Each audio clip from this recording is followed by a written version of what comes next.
ماشاء اللہ لا حول ولا قوۃ الا باللہ العلی العظیم اعوذ باللہ السمیع العلیم من الشیطان اللعین الرجیم بسم اللہ الرحمن الرحیم الحمد للہ رب العالمین الصلاۃ والسلام علی اشرف الاولین والآخرین خاتم النبیین شفیع المذنبین رحمۃ للعالمین الملقب بطٰہٰ و یاسین مولانا مولا الثقلین سید الکونین امام القبلتین جد الحسن والحسین ابی القاسم محمد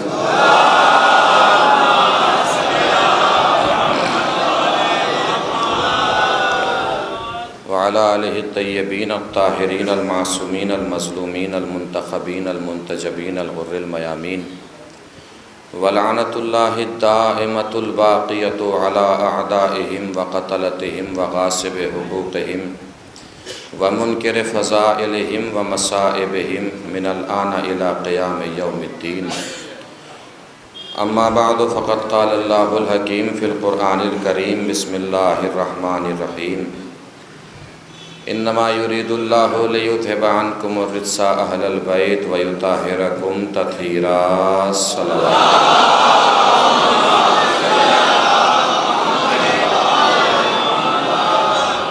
مل جل کے ایک اور بار بآواز بلند نعرہ صلوات پڑھتے ہیں۔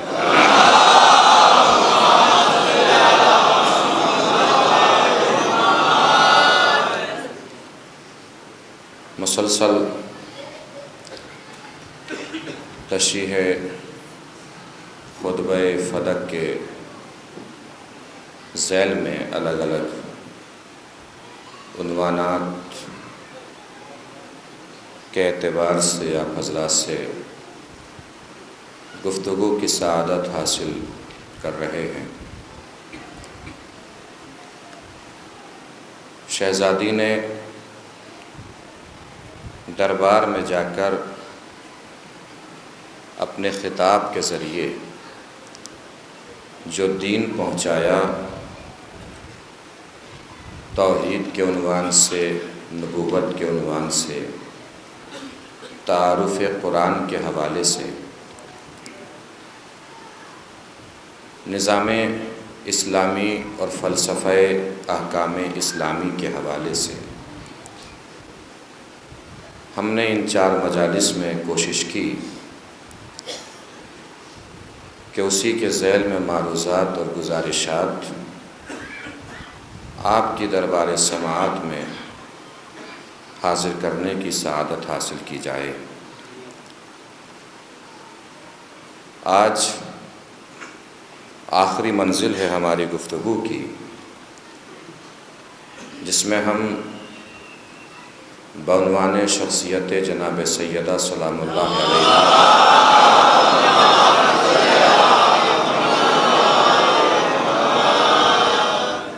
گفتگو کرنے کی سعادت حاصل کریں گے،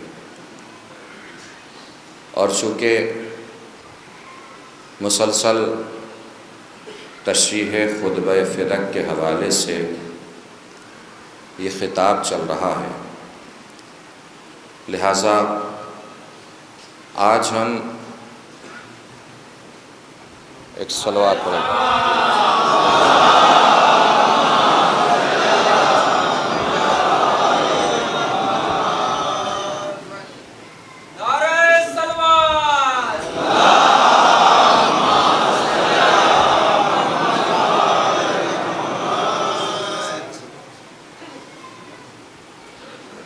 تشریح خطبہ فدق کے حوالے سے مسلسل گفتگو چل رہی ہے،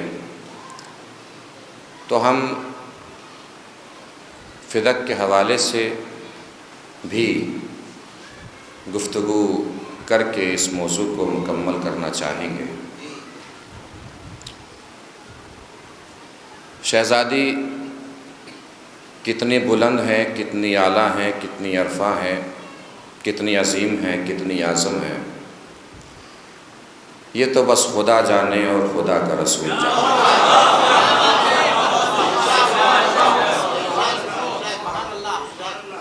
ہم تو صرف اتنا جانتے ہیں جتنا رسول نے ہمیں بتایا،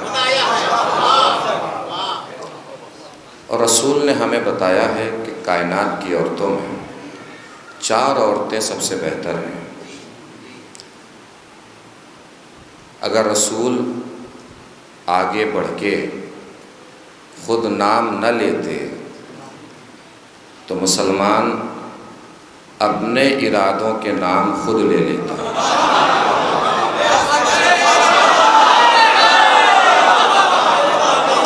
وہ تو خود ہی آگے نام حضور نے بیان فرما دیے کہ 4 عورتیں سب سے بہتر ہیں، جناب آسیہ، جناب مریم بنت عمران، جناب خدیجۃ الکبریٰ اور جناب فاطمہ زہرا۔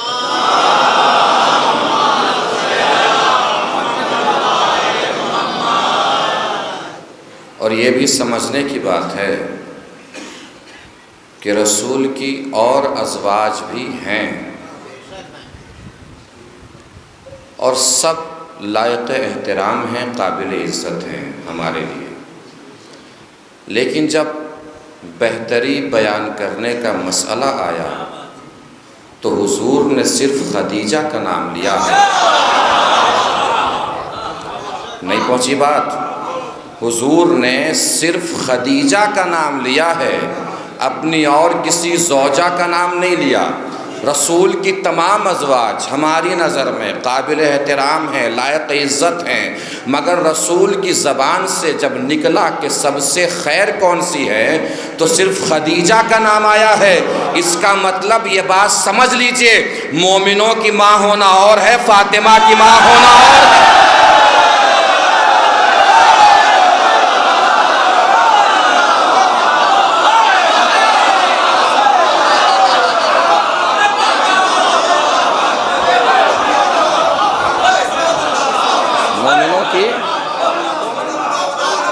ایک صلوات پڑھیں مل جل کے بر محمد و آل محمد۔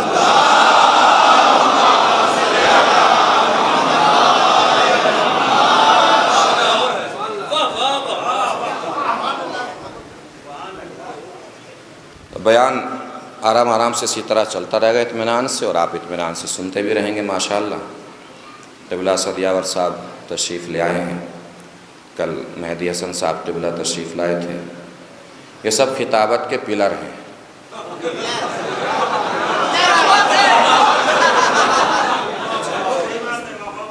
عرش خطابت کو اپنے کاندھوں پہ اٹھائے زمانے سے چل رہے ہیں، گھوم رہے ہیں اور پھر رہے ہیں۔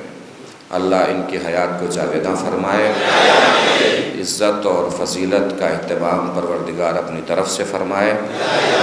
بہرحال ان کا آنا سعادت ہے ہمارے لیے، آپ ساتھ دیتے رہیے گا تاکہ وہ اثر جو ایک بزرگ ذاکر کے بیٹھنے سے ہوتا ہے وہ نہ ہو۔ ایک صلوات پڑھے مل جل کے بر محمد و آل محمد۔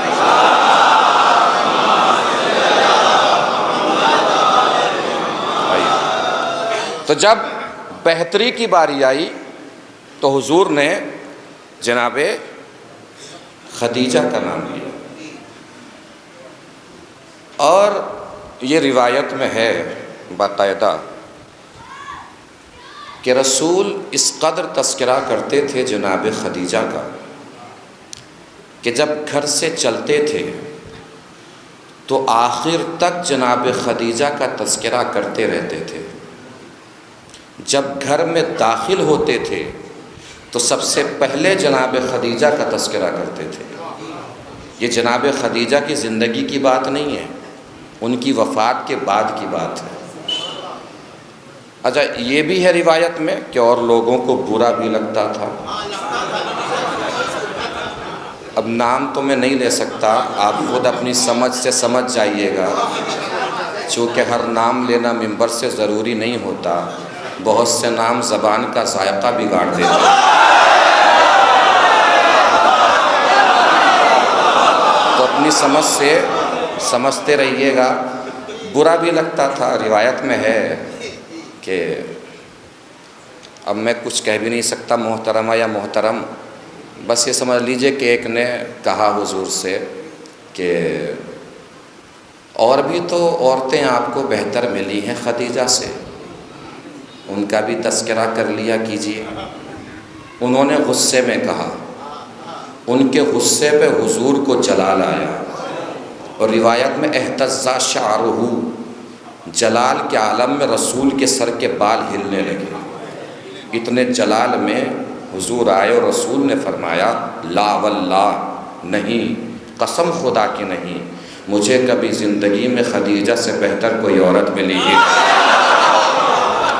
مجھے کبھی زندگی میں خدیجہ سے بہتر کوئی عورت ملی ہی نہیں۔ اور رسول نے یہاں ریزن بھی بیان فرمائے، اسباب بیان فرمائے، وجہ بیان فرمائے کہ خدیجہ کس لیے بہتر تھی۔ اب وجہ سن لیجئے گا، آپ جانیں، جناب خدیجہ جانیں۔ یہ سوچ کے سنیے گا کہ جناب خدیجہ کی عظمت بس آپ ہی کے ہاں بیان ہوتی ہے، تو اس لیے آپ سستی مت برتیے گا جناب خدیجہ کی عظمتوں کو سلام کرنے میں۔ رسول نے جو وجہ بیان کی کہ خدیجہ سب سے بہتر عورت تھی جو آج تک مجھے ملی، رسول نے 4 اسباب بیان کیے کہ خدیجہ مجھ پر اس وقت ایمان لے کر آئی جب سب لوگ میری طرف سے کافر ہوئے جا رہے تھے، جب سب کافر تھے خدیجہ مجھ پہ ایمان لے کر آئی، جب سب مجھے جھٹلا رہے تھے خدیجہ نے اس وقت میری تصدیق فرمائی۔ اور تیسری وجہ سن لیجئے، جب لوگ اپنا مال مجھ سے چھپا رہے تھے خدیجہ اپنا مال مجھ پہ لٹا رہی تھی۔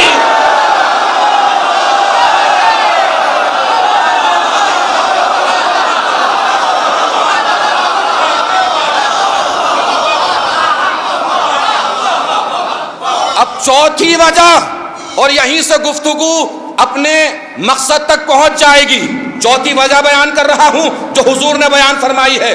رسول کے دل کا درد ہے، اور دل کا درد خدیجہ کے ذریعے سے خوشیوں میں بدلا ہے۔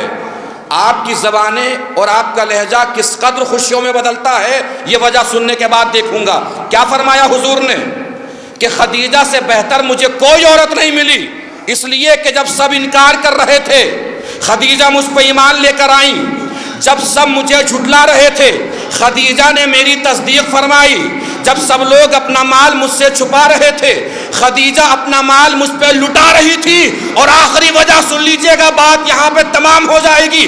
آخری وجہ حضور نے بیان فرمائی کہ جب دنیا مجھے طعنہ ابتر دے رہی تھی خدیجہ نے مجھے نسل کوثر عنایت فرمائی۔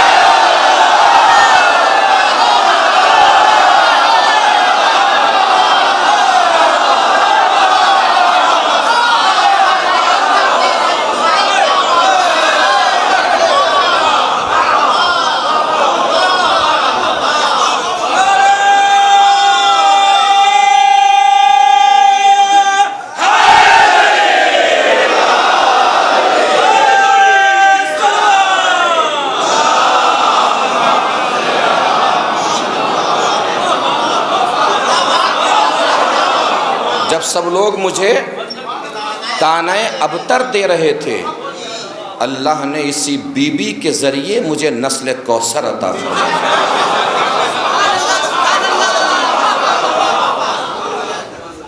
پہنچ گئے اپنے موضوع تک۔ نسل کوثر جس کا اعلان پروردگار عالم نے قرآن مجید میں فرمایا ہے، کیا کہہ کر؟ انا اعطینا کل کوثر، اے میرے رسول ہم نے تمہیں کوثر عطا کیا۔ عاص بن وائل لعنتی مکے کی گلیوں میں کافروں کے کاندھے پکڑ پکڑ کے کہہ رہا تھا کہ گھبرانے کی ضرورت نہیں ہے، مسلمانوں کا رسول ابتر ہے، یعنی بے اولاد ہے، اس کی نسل آگے نہیں بڑھے گی۔ کافروں کے کاندھے پکڑ پکڑ کے کس لیے کہہ رہا تھا؟ اس لیے کہ اسلام پھیل رہا تھا، کفر سمٹ رہا تھا، کافر پریشان تھا کہ ہمارا ہوگا کیا۔ ان کا حوصلہ بڑھایا عاص بن وائل نے کہ گھبرانے کی ضرورت نہیں ہے، پوری توجہ، اللہ کا رسول یعنی محمد ابتر ہے، اولاد تو ہے نہیں، ادھر محمد جائیں گے اسلام تھم جائے گا، توجہ، ختم ہو جائے گا چونکہ اولاد نہیں ہے، اسلام تھم جائے گا چونکہ اولاد نہیں ہے، اسلام تھم جائے گا چونکہ اولاد نہیں ہے۔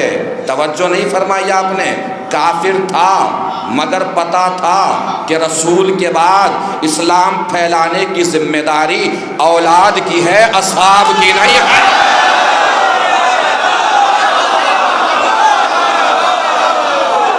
اولاد کی ہے، اصحاب کی نہیں ہے۔ کسی بھی پریشانی میں پریشان نہ ہونے والا اللہ کا محبوب پیشانی پہ بل آئے، اللہ نے بڑھ کے حوصلہ دیا، اے میرے حبیب ہم تمہیں کوثر عطا کر رہے ہیں۔ عالم اسلام میں کسی سے سوال کیجئے کہ کوثر کا مطلب کیا ہے، وہ آپ کو بتائے گا حوض کوثر۔ کیا بتائے گا؟ حوض کوثر، کہ اللہ نے اپنے حبیب کو حوض کوثر سے نوازا ہے۔ مجھے لگی ہے پیاس، تو مجھے کیا چاہیے؟ پانی۔ میں کہوں کہ بھئی مجھے پیاس لگی ہے، آپ کہیں کہ قبلہ کیا ہوا جو آپ کے پاس پانی نہیں ہے؟ مائک تو ہے۔ بھئی پیاس میں پانی کی ضرورت ہے، مائک کی ضرورت تھوڑی ہے۔ وہ عقل کل اپنے حبیب سے فرما رہا ہے کہ اے میرے حبیب کیا ہوا جو تو بے اولاد ہے، ہم تمہیں دریائے کوثر دے رہے ہیں۔ بھائی کوثر کا مطلب حوض کوثر نہیں ہو سکتا، کوثر کا مطلب ہے نسل کوثر کی صورت میں فاطمہ۔ توجہ، کوثر کا مطلب ہے زہرا، کوثر کا مطلب ہے عذرا، کوثر کا مطلب ہے صدیقہ، کوثر کا مطلب ہے طاہرہ، کوثر کا مطلب ہے بطول، کوثر کا مطلب ہے زہرا، کوثر کا مطلب ہے فاطمہ۔ یعنی اللہ نے اپنے حبیب سے فرمایا اے میرے حبیب گھبرانے کی ضرورت نہیں ہے، ہم تجھے فاطمہ کی شکل میں نسل کوثر دے رہے ہیں، جس سے تیری نسل اتنی بڑھے گی، اتنی بڑھے گی، اتنی بڑھے گی کہ دنیا میں کسی کی اولاد ہو نہ ہو تیری اولاد ہر جگہ ملے گی۔ دنیا میں کسی کی اولاد ہو نہ ہو تیری اولاد ہر جگہ ملے گی، اور اتنی تیری اولاد کو کثرت دوں گا، توجہ، کہ اتنی کثرت کے ساتھ تیری اولاد کو دائم بناؤں گا کہ آخری وارثی کو قائم اور دائم کر دوں گا، پھر اس کی حکومت کو قیامت سے ملا دوں گا۔ وہ فاطمہ کی اولاد ہے جو نسل کوثر کی صورت میں آگے بڑھی ہے۔ تو کوثر کا مطلب فاطمہ، کوثر کا مطلب زہرا، کوثر کا مطلب طاہرہ، کوثر کا مطلب صدیقہ، کوثر کا مطلب بطول، کوثر کا مطلب عذرا۔ اب آئیے اسے تھوڑا سا گرامر کی صورت میں دیکھتے ہیں، قاعدے اور قانون کی صورت میں، بس ساتھ ساتھ چلتے رہیے گا، انشاءاللہ بڑی عظیم منزل تک آج آپ کو لے جانا ہے۔ کوثر، اب میں یہاں سے گرامر بتاؤں گا، ذہن میں شہزادی کی فضیلت کا سفر طے کرنا ہے۔ گرامر سنتے رہیے گا، شہزادی کے فضائل سوچتے رہیے گا۔ کوثر گرامر کے اعتبار سے، عربی قاعدے کے اعتبار سے مصدر ہے۔ کیا ہے کوثر؟ مصدر۔ مصدر اس لفظ کو کہتے ہیں، پوری توجہ، میں نے عرض کیا میں گرامر بتاؤں گا، آپ کو شہزادی کی عظمت سوچنی ہے۔ مصدر اس لفظ کو کہتے ہیں جس سے سب لفظ ہوں وہ خود کسی سے نہ ہو۔ توجہ عزیزو، مصدر اس لفظ کو کہتے ہیں جس سے سب لفظ ہوں وہ خود کسی سے نہ ہو۔ اب بھی نہیں پہنچی بات، ہر نور کسی نہ کسی نبی کے صلب سے ہو کر آخری رسول تک پہنچا۔ تنہا نور فاطمہ تھا جس کو لینے کے لیے اللہ نے اپنے نبی کو عرش کی بلندی پہ بلایا۔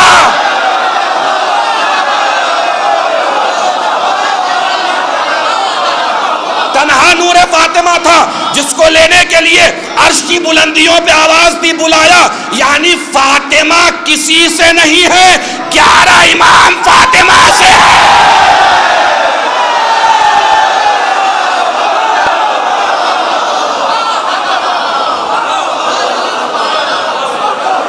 فاطمہ کسی سے نہیں ہے، 11 امام فاطمہ زہرا سے ہیں۔ اب سوچئے، بلایا کیسے بلایا، کس طرح بلایا؟ اللہ نے سفر بیان فرمایا، سبحان الذی اسرا بعبدہ لیلا من المسجد الحرام الی المسجد الاقصی۔ تاریخ پہ جس کی نظر ہے میری نظر سے نظر ملا لے گا۔ مسجد حرام سے لے گیا اپنے بندے کو راتوں رات، کہاں لے گیا؟ مسجد اقصی تک۔ یہ سفر ہو رہا ہے شہزادی سے ملاقات کا۔ توجہ دیجیے گا عزیزو، لے کہاں سے گیا؟ مسجد سے۔ کہاں تک؟ مسجد تک۔ مسجد سے لے گیا، کہاں لے گیا؟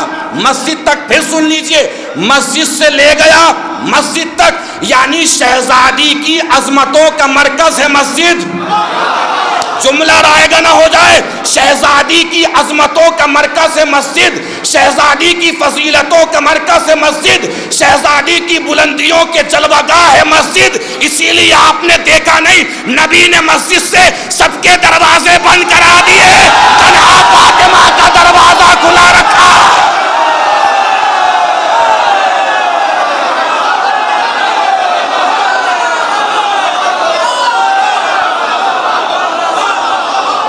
سب کے دروازے بند کرا دیے، تنہا فاطمہ کا دروازہ کھلا رکھا۔ حضور پروردگار سے کہہ رہا ہے، پروردگار ایک روشن دان ہی کھلوا دیں اگر تو کہے۔ کہا نہیں، روشن دان بھی نہیں۔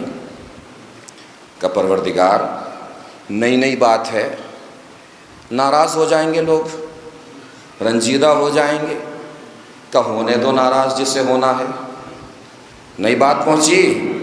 اب اگر نظریہ نظریے سے مل جائے تو آواز میں آواز ملا دیجئے گا۔ ہونے دو ناراض، اگر کوئی ہو رہا ہو ناراض، مگر کھلے گا صرف فاطمہ کا ہی دروازہ۔ ہونے دو ناراض، اگر کوئی ہو بھی رہا ہو ناراض، مگر کھلے گا صرف فاطمہ کا دروازہ۔ اسی دن سے ہم نے عقیدے کی گردن میں تعویذ بنا کے پہن لیا کہ اللہ کی سنت ہے، کوئی ناراض ہو تو ہو، بس فاطمہ راضی ہو جائے۔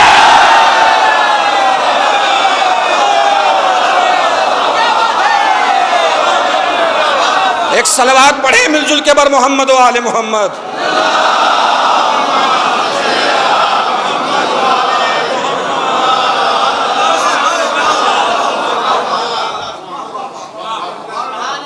کوئی ہو تو ہو، شہزادی راضی ہو جائے۔ تو کوثر کیا ہے؟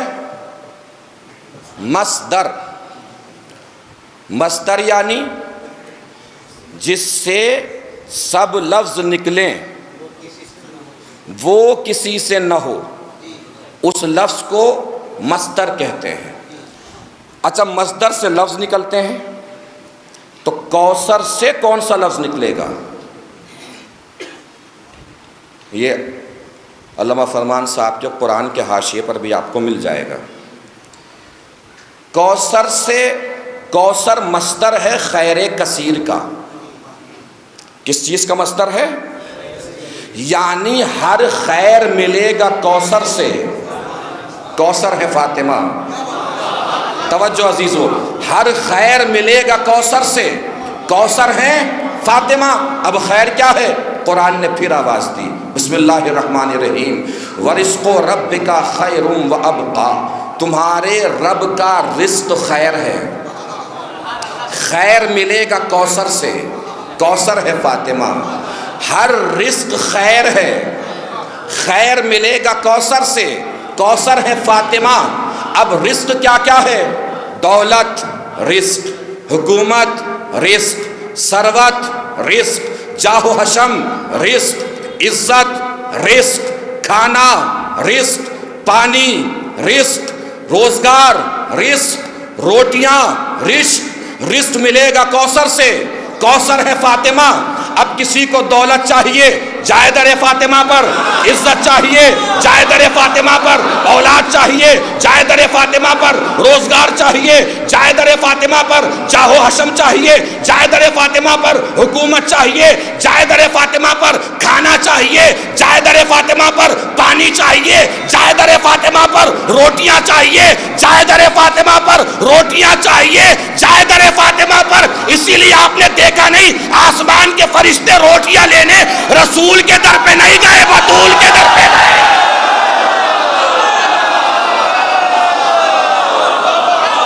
ایک صلوات پڑھیں مل جل کے بر محمد و آل محمد۔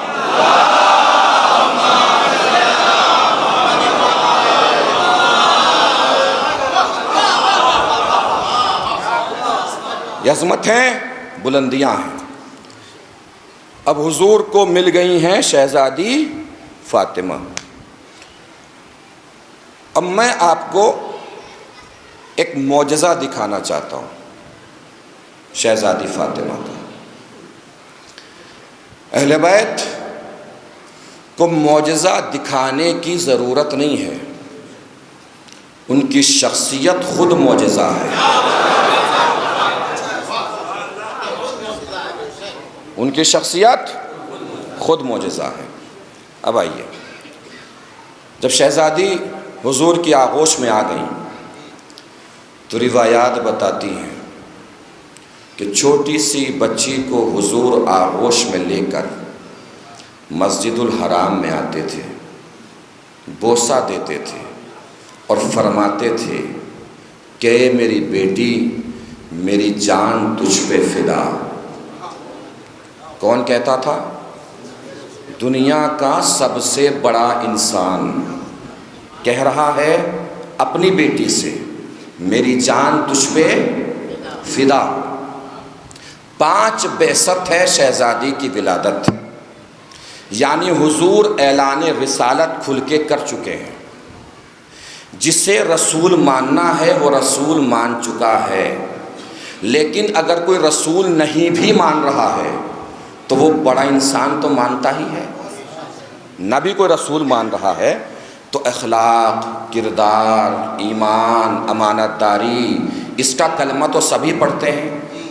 جملہ بدلوں، یعنی رسول کے کہنے سے اگر کوئی اللہ کے سامنے سر نہیں بھی جھکا رہا ہے تو رسول کے اخلاق کے سامنے تو سبھی سر جھکا رہے ہیں۔ وہ رسول آ رہے ہیں شہزادی کو آغوش میں لے کر اور فرما رہے ہیں۔ یہ کون سا دور ہے؟ دور جاہلیت چل رہا ہے، جب اپنی بچیوں کو زندہ درگور کر دیا جاتا تھا، بیٹیوں کو مار دیا جاتا تھا۔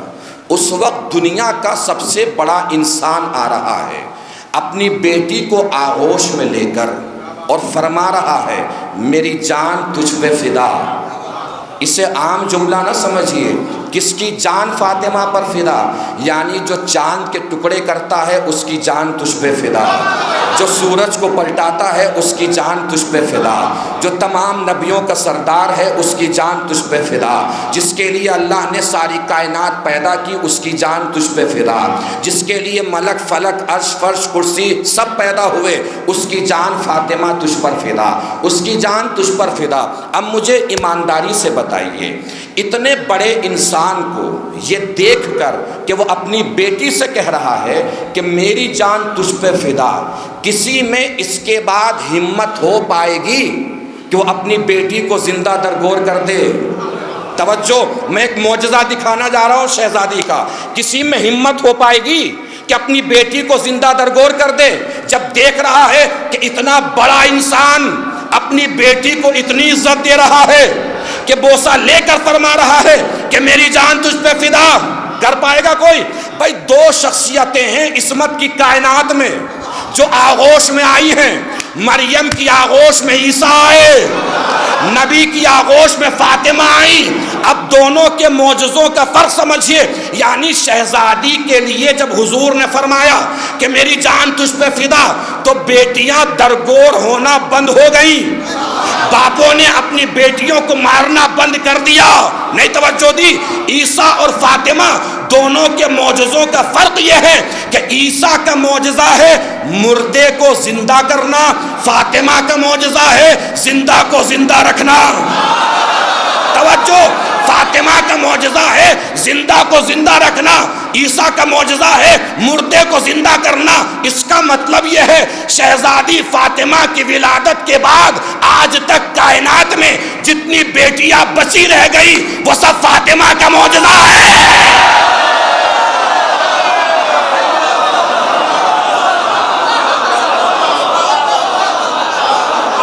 نہیں پہنچ رہی یہ بات؟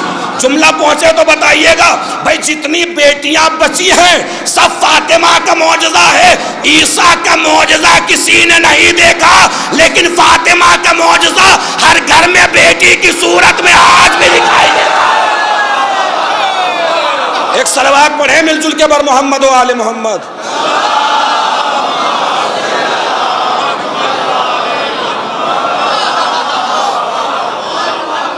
یہ معجزہ ہے شہزادی فاطمہ کا, زندہ کو زندہ رکھنا. اب یہ شہزادی فاطمہ جن کے لیے رسول پورے قد کے ساتھ کھڑے ہو جاتے تھے, پورے قد کے ساتھ, وہی شہزادی فاطمہ دربار میں کھڑی ہے. اب یہاں سے محسوس فرمائیے گا, وہی دربار میں کھڑی. مسلسل آپ لوگ سماعت فرما رہے ہیں تشریح خطبہ فدق. آج شہزادی خطبہ فدق میں اس جگہ پہنچ رہی ہیں جہاں پہ شہزادی نے اپنا دعویٰ پیش فرمایا ہے, اپنا دعویٰ پیش فرما رہی ہیں. اب دیکھیے, فدق شہزادی کا ہے یہ 3 طریقوں سے ثابت ہے.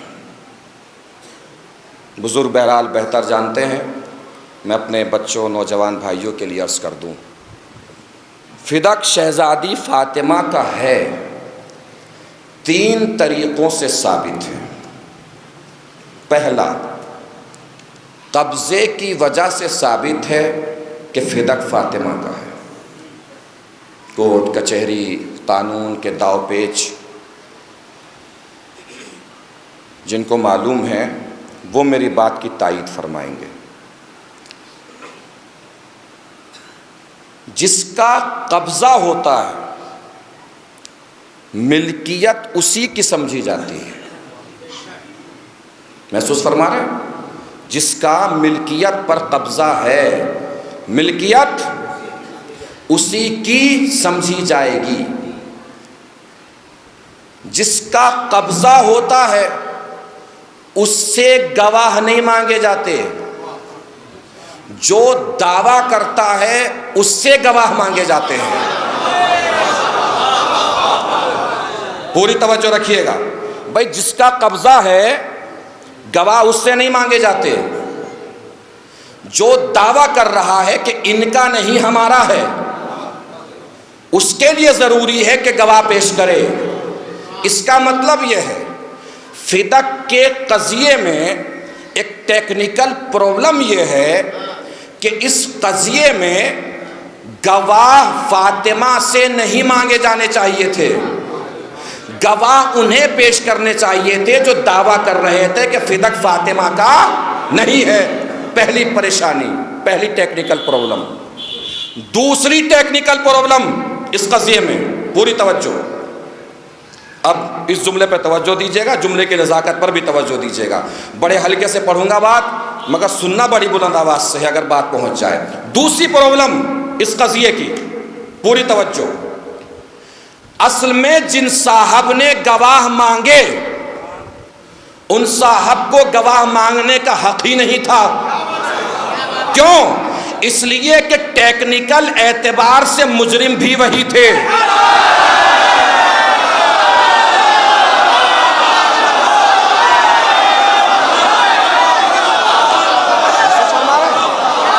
ٹیکنیکل اعتبار سے مجرم بھی وہی ہیں، انہیں کیا حق پہنچتا ہے گواہ مانگنے کا؟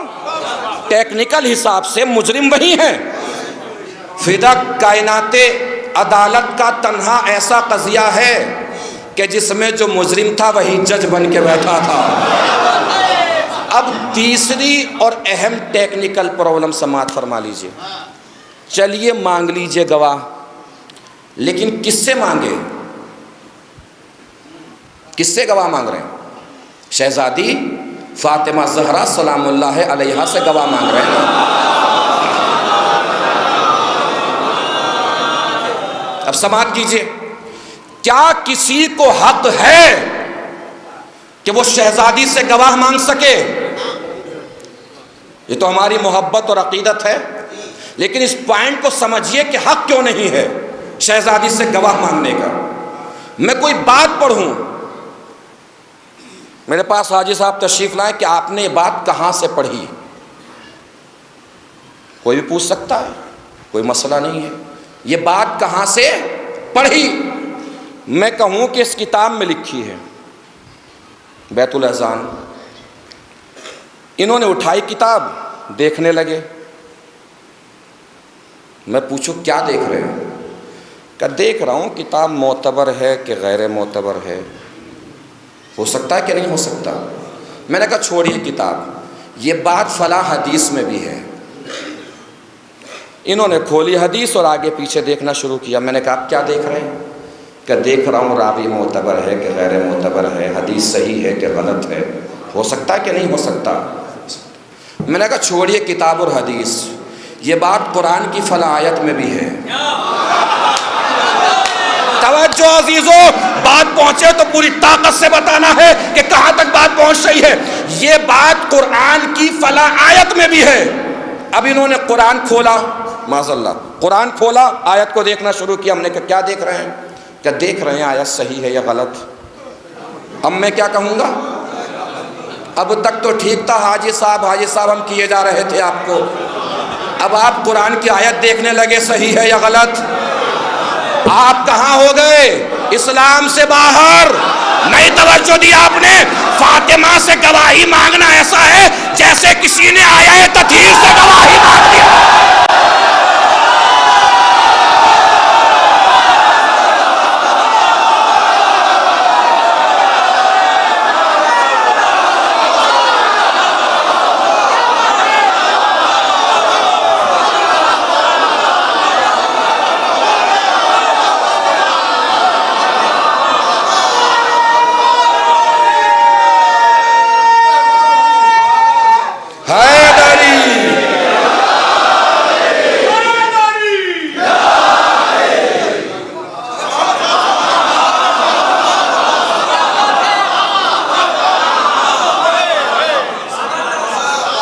فاطمہ سے گواہی مانگنا ایسا ہے جیسے کسی نے آئے تطہیر سے گواہی مانگ لی ہو۔ معاذ اللہ ثم معاذ اللہ ثم معاذ اللہ۔ اگر آئے تطہیر غلط تو قرآن غلط۔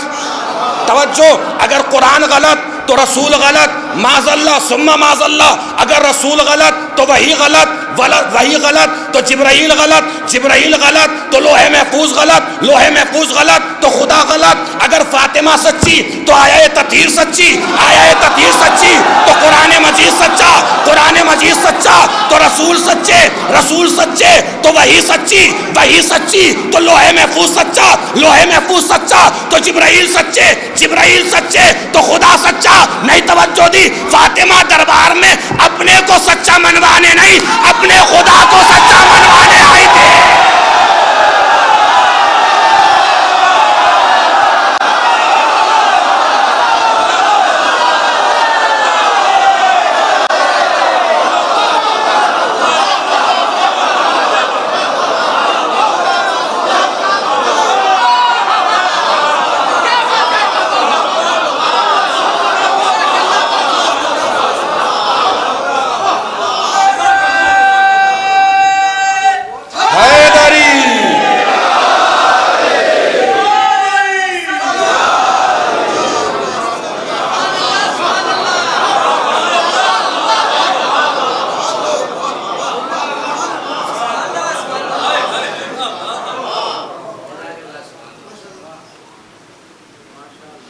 آیت تطہیر کی دو تفسیریں ہیں،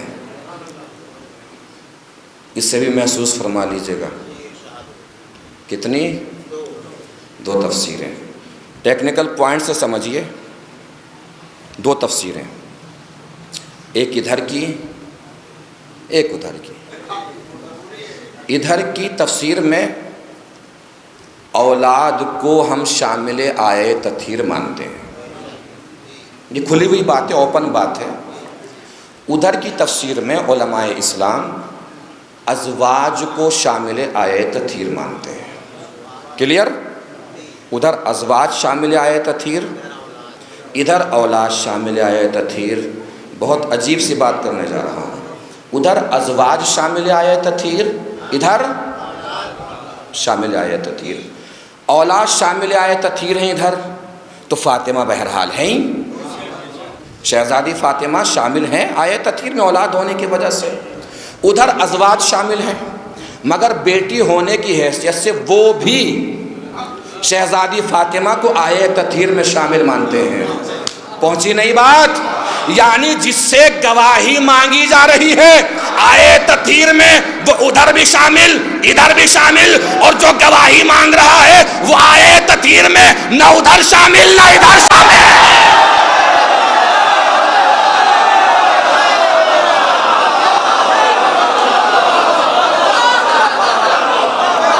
ایک صلوات پڑھے مل جل کے بر محمد و آل محمد۔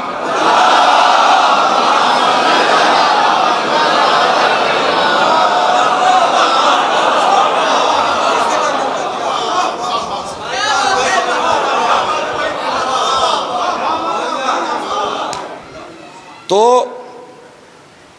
فدق شہزادی فاطمہ کا ہے، یہ پہلے تو قبضے سے ثابت ہے، جسے ہماری شرعی قانون کے اعتبار سے قاعدہ ید کہا جاتا ہے۔ کون سا قاعدہ؟ قاعدہ ید، یعنی جس کا قبضہ اس کی پراپرٹی۔ دوسرا طریقہ ہبہ نامے سے ثابت ہے کہ فدق فاطمہ کا ہے۔ حضور نے ہبہ نامہ تحریر کر کے دیا تھا کہ فدق میں اپنی بیٹی فاطمہ کے نام لکھ رہا ہوں۔ پوری توجہ دیجیے گا عزیز۔ شہزادی نے فرمایا کہ ٹھیک ہے، نہیں مان رہے آپ قبضہ ملکیت، تو میرے بابا نے میرے لیے لکھا تھا، تحریر ہے میرے پاس، کہ گواہ پیش کرو کہ تحریر تمہارے بابا ہی کی ہے۔ دیکھ رہے ہیں؟ گواہ پیش کرو کہ تحریر تمہارے بابا ہی کی ہے۔ کہا یہ میرے بچے گواہ ہیں، حسن اور حسین۔ انہوں نے کہا یہ تو بچے ہیں۔ جیسے ہی انہوں نے کہا یہ بچے ہیں، ویسے ہی قرآن کی مخالفت ہو گئی۔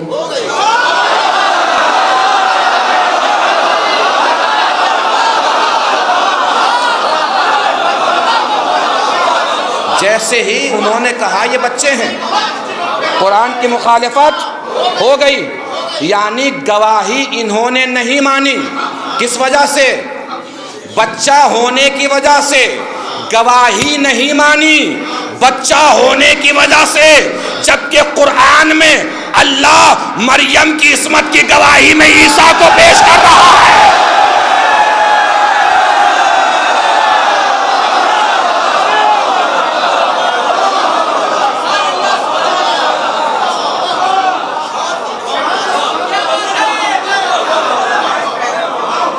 اس کا مطلب یہ ہے کہ ہر بچے کی گواہی کا انکار نہیں کرنا چاہیے۔ بچے اگر معصوم ہوں تو گواہی مانی جانی چاہیے۔ کہ تو بچے ہیں، کہ یہ میرے شوہر ہیں علی، کہ یہ تو آپ کے شوہر ہیں۔ تو شہزادی نے کہا میرے شوہر ہیں، انہوں نے کہا یہ تو آپ کے شوہر ہیں۔ اب ذہن کہیں اور مت لے جائیے گا، یہ کوئی مناظرہ یا تبرہ نہیں ہے، یہ ایک تاریخی تجزیہ میں پیش کر رہا ہوں، ہسٹوریکل تجزیہ ہے، تاریخی تجزیہ ہے ہسٹری کے اعتبار سے، اور یہ ساری باتیں ہر طرف کی کتابوں میں لکھی ہیں، کوئی چھپی چھپائی بات نہیں کر رہا ہوں، چھپی چھپائی بات کر رہا ہوں، جو چھپا ہے وہی پڑھ رہا ہوں، تو اسے اس عنوان سے مت لیجیے گا، یہ تاریخی دستاویز ہے جو میں آپ کے سامنے پیش کر رہا ہوں۔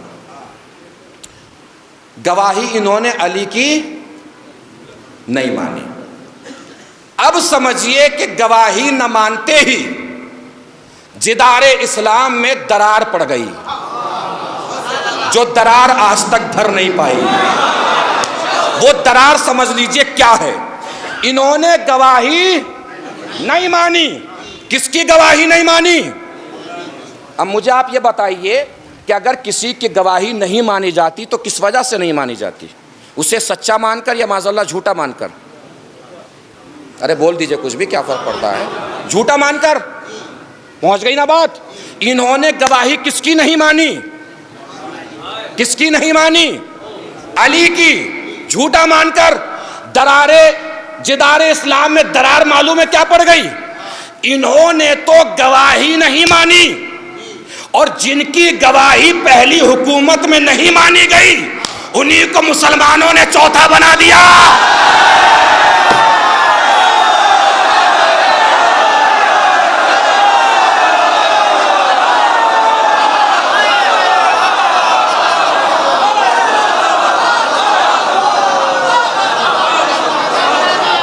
یہ پڑ گئی جدار اسلام میں درار۔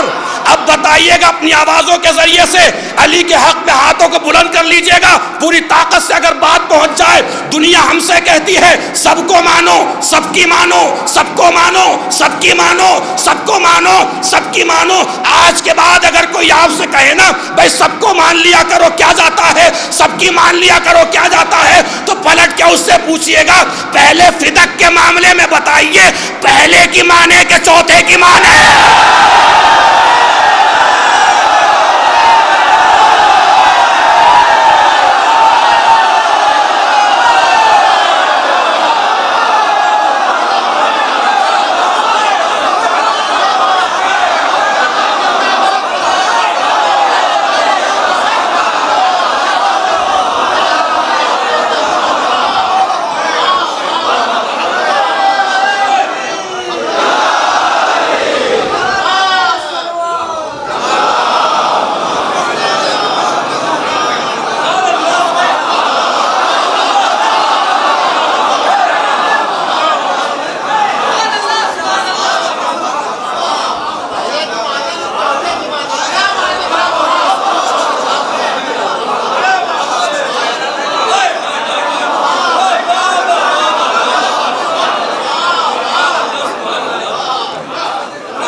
پہنچ رہی نا بات؟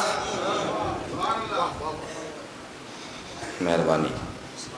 اب یہ سمجھیے کہ اور کوئی گواہ ہے؟ کیا ام ایمن ہے؟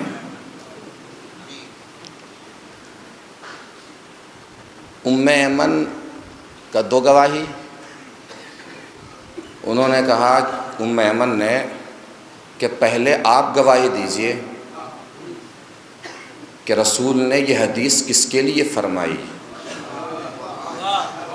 کہ یہ عورت جنتی ہے۔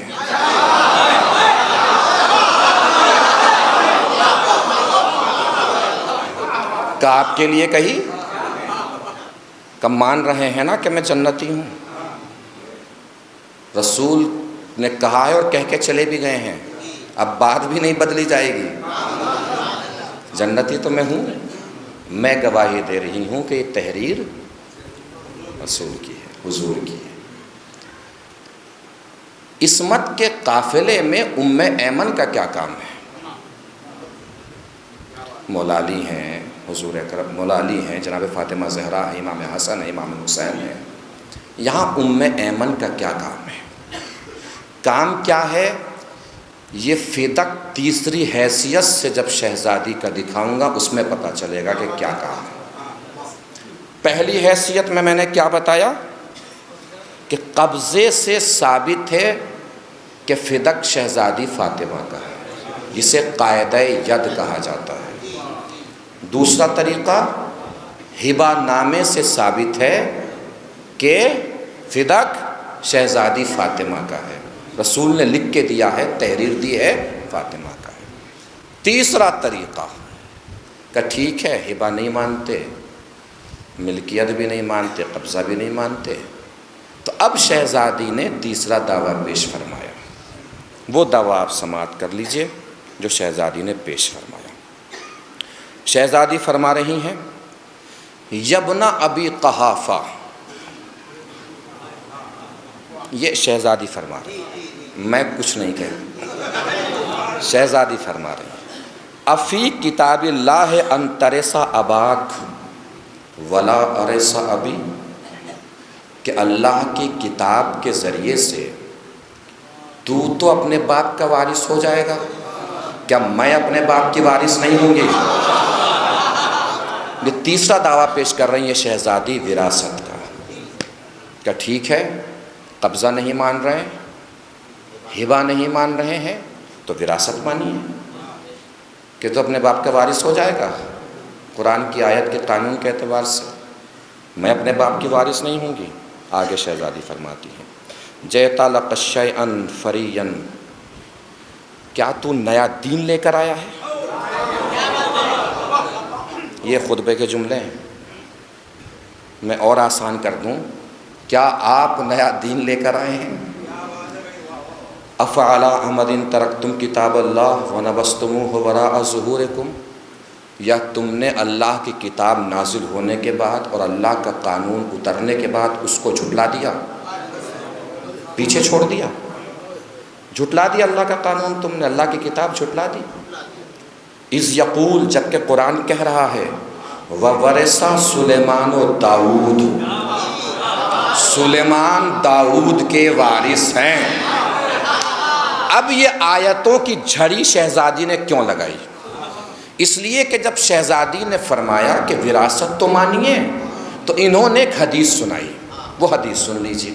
حدیث میں کیا کہا کہ میں نے حضور سے سنا ہے، نحنو معاشر الانبیاء یا نحنو معاشر الانبیاء لا نرث ولا نورث وما ترکناہ الصدقہ، کہ ہم گروہ انبیاء نہ وارث بنتے ہیں نہ وارث بناتے ہیں، ہم گروہ انبیاء نہ وارث بنتے ہیں نہ وارث بناتے ہیں۔ یعنی حضور نے فرما کے گئے، حضور یہ حدیث یہ گڑھ کے سنا رہے ہیں، حدیث میں کوئی سچائی نہیں ہے، ہم اس حدیث کو نہیں مانتے ہیں، گڑھ کے سنا رہے ہیں کہ ہم گروہ انبیاء نہ وارث بنتے ہیں نہ وارث بناتے ہیں، جو چھوڑتے ہیں صدقہ ہے۔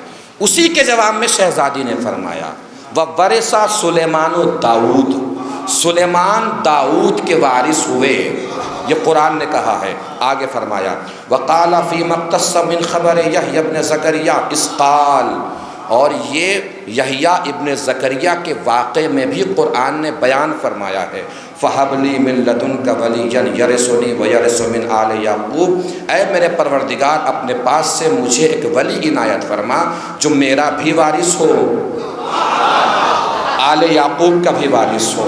پھر آگے شہزادی فرماتی ہیں، وَقَالَ وَأُولُو الْأَرْحَامِ بَعْضُهُمْ أَوْلَىٰ بِبَعْضٍ فِي کتاب اللہ، آپس میں رشتہ دار قرابت دار اس بات کا زیادہ حق رکھتے ہیں کہ ایک دوسرے کی ملکیت کے وارث بنیں۔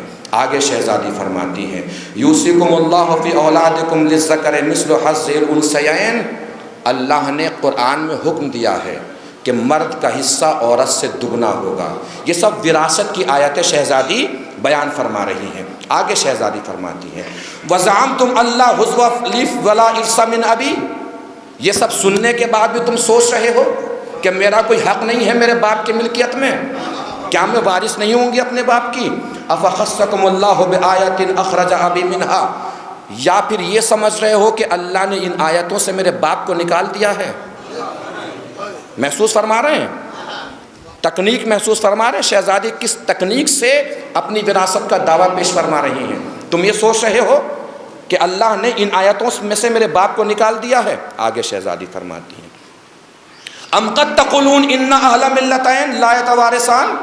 یا تم اب سنیے گا ٹیکنیکل پوائنٹ جو شہزادی نے رکھا ہے. یا تم یہ سوچ رہے ہو کہ میرے باپ کا الگ مذہب ہے، میرا الگ مذہب ہے، اس وجہ سے مجھے وراثت نہیں ملے گی؟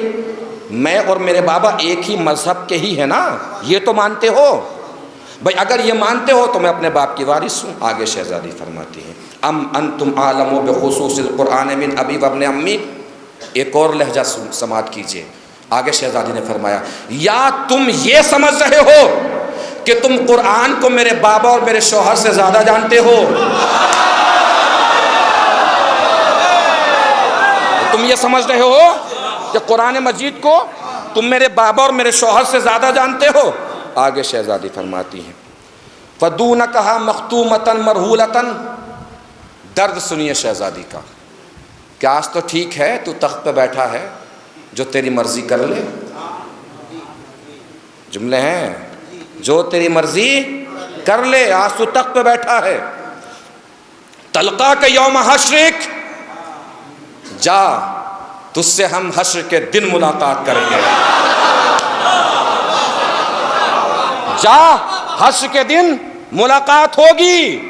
فنعم الحکم اللہ، سب سے اچھا فیصلہ کرنے والا اس دن اللہ ہوگا. سب سے اچھا حاکم اس دن اللہ ہوگا. والزعیم محمد، میرا باپ محمد اس دن سب کا رہبر ہوگا، رہنما ہوگا، ہادی ہوگا. والموعد القیامہ، اب تو میں جا رہی ہوں لیکن قیامت کے دن ملاقات کا وعدہ کر کے جا رہی ہوں. ہوگی ملاقات قیامت میں آپ کی اور ہماری، وعدہ کر کے جا رہی ہوں. وَعِنْدَ السَّاعَةِ يَخْسِرُ الْمُبْطِلُونَ، وہ قیامت کا دن وہ دن ہوگا جب حق کو چھوڑ کے باطل پہ چلنے والے نقصان میں ہوں گے. وہ قیامت کا دن ہوگا جب مبتلون باطل زدہ لوگ نقصان میں ہوں گے، خسارے میں ہوں گے. وَلَا يَنْفَعُكُمْ اِسْتَنْدِمُونَ، اور یاد رکھنا اس دن کتنی بھی شرمندہ ہوگے کوئی فائدہ ملنے والا نہیں ہے. ہوتے رہو شرمندہ، کوئی فائدہ ملنے والا نہیں ہے. بھائی وہ سامنے سے سنا رہے ہیں حدیث، شہزادی سنا رہی ہے قرآن. وہ سامنے سے سنا رہے ہیں حدیث، شہزادی سنا رہی ہے قرآن. میں کہوں اے شہزادی، جب وہ حدیث سنا رہے ہیں تو آپ بار بار قرآن کیوں سنا رہے ہیں؟ شہزادی شاید جواب دے میں قرآن نہیں سنا رہی ہوں، ان کے چہرے سے اسلام کے نقاب نکال رہے ہوں.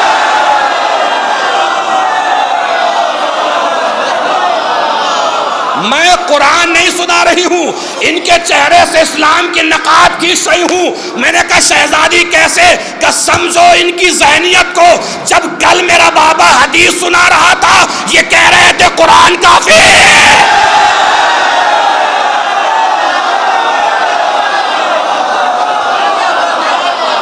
آج میں قرآن سنا رہی ہوں تو یہ بار بار کہہ رہے ہیں حدیث کافی. میں بتا رہی ہوں انہیں پہچان لو، نہ یہ قرآن کے ساتھ ہے نہ یہ حدیث کے ساتھ ہے.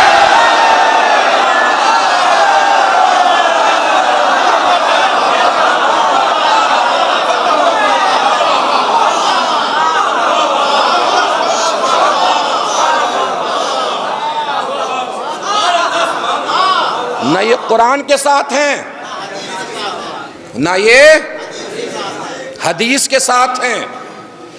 اسی موقع کے لیے شہزادی جناب ام ایمن کو لے گئی تھی، اسی موقع کے لیے لے گئی تھی دعوی وراثت میں پیش کرنے کے لیے. ام ایمن کنیز تھیں جناب عبداللہ کی.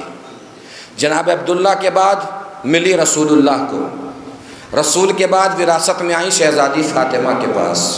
ام ایمن اس گڑھی ہوئی حدیث کا مدلل اور جیتا جاگتا جواب ہے کہ ام ایمن کو دیکھ لو، رسول وارث بنتا بھی ہے، رسول وارث بناتا بھی ہے.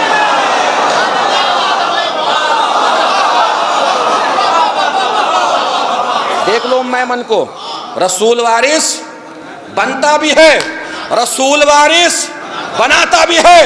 دنیا ہم سے کہتی ہے کہ شہزادی کو تو آپ عالمہ غیب مانتے ہیں نا، غیب جاننے والی، تو شہزادی کو تو پتا ہوگا نا کہ فدق ملے گا نہیں، پھر مانگا کیوں؟ فدق ملے گا نہیں تو مانگا کیوں؟ رسول کو بھی تو پتا تھا قلم ملے گا نہیں، مانگا کیوں؟ بھائی رسول کو بھی تو پتا تھا کہ قلم ملے گا نہیں، پھر بھی مانگا۔ شہزادی قلم کے مجرم کو کھینچ کے دربار میں لے آئی۔ بھائی قلم کی بات چار دیواری میں تھی، وہی رہ جاتی۔ شہزادی نے فدق مانگا اور دنیا کو بتایا پہچان لو، جنہوں نے مجھے فدق نہیں دیا انہوں نے ہی نبی کو قلم نہیں دیا۔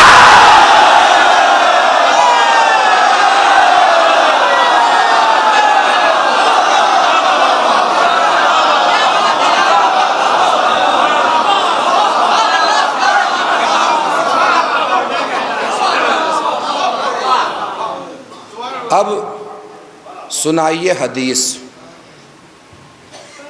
وہ حدیث جو سنائی گئی تھی، ہم گروہ انبیاء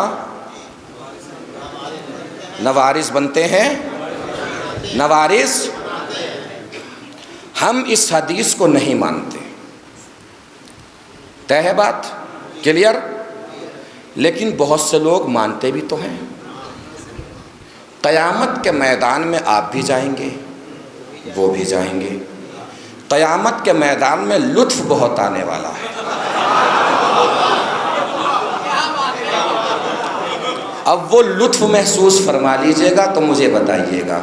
اب یہاں کی سرزمین محشر کی زمین بن جانی چاہیے اگر بات پہنچ جائے۔ بھئی قیامت میں وہ بھی جائیں گے، آپ بھی جائیں گے۔ ہم اس حدیث کو نہیں مانتے، لیکن بہت سے لوگ مانتے بھی ہیں۔ حدیث سنا دیجئے۔ ہم گروہ انبیاء، پتہ سب ہے کہ سب کو پتہ ہے، سننے سے بس اطمینان مل جاتا ہے اور کچھ نہیں ہوتا۔ ہم گروہ انبیاء نوارث بنتے ہیں، نوارث بناتے ہیں۔ اس حدیث کو ہم نہیں مانتے۔ قرآن میں اللہ نے ایک آیت رکھی ہے، بسم اللہ الرحمن الرحیم، تلک الجنۃ التی نورث من عبادنا من کان تقیا۔ اس جنت کا وارث ہم متقی کو بنائیں گے۔ جنت کا وارث کون بنے گا؟ کون؟ کمال یہ نہیں ہے کہ جنت کا وارث متقی بنے گا، کمال یہ ہے کہ اللہ نے اعلان کر دیا ہے کہ جنت بھی وراثت میں ملے گی۔ سلامت رہیے۔ کمال کیا ہے کہ اللہ نے اعلان کر دیا ہے کہ جنت ملے گی، جنت ملے گی آخری پر تک، جہاں جہاں تک میری نظر جا رہی ہو۔ پوری توجہ سمیٹ لیجئے گا، پوری طاقت میں سمیٹ لوں گا، پوری توجہ عزیزو۔ جنت ملے گی وراثت میں۔ قیامت میں وہ بھی جائیں گے جو اس حدیث کو مانتے ہیں کہ نبی نوارث بنتا ہے، نوارث بناتا ہے۔ قیامت میں ہم بھی جائیں گے۔ جو نہیں مانتے ان کی حالت قیامت میں دیکھ کے ہمیں مزہ بہت آنے والا ہے۔ اب مزہ سن لیجئے کیا آئے گا۔ بھائی رسول کا دامن پکڑ کے کہیں گے یا رسول اللہ دلوائیے جنت، یا رسول اللہ دلوائیے جنت، یا رسول اللہ۔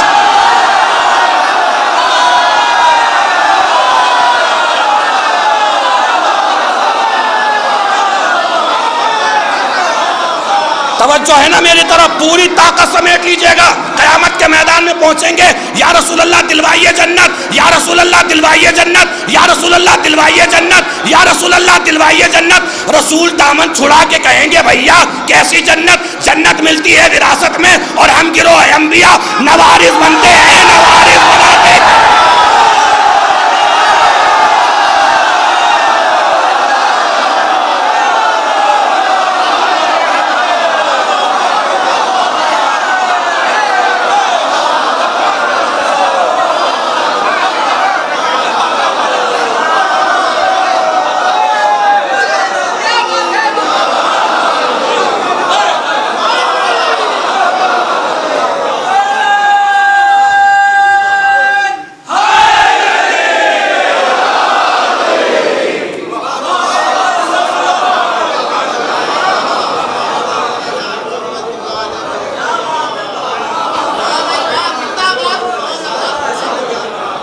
ایک صلوات پڑھ لیں مل جل کے بر محمد و آل محمد۔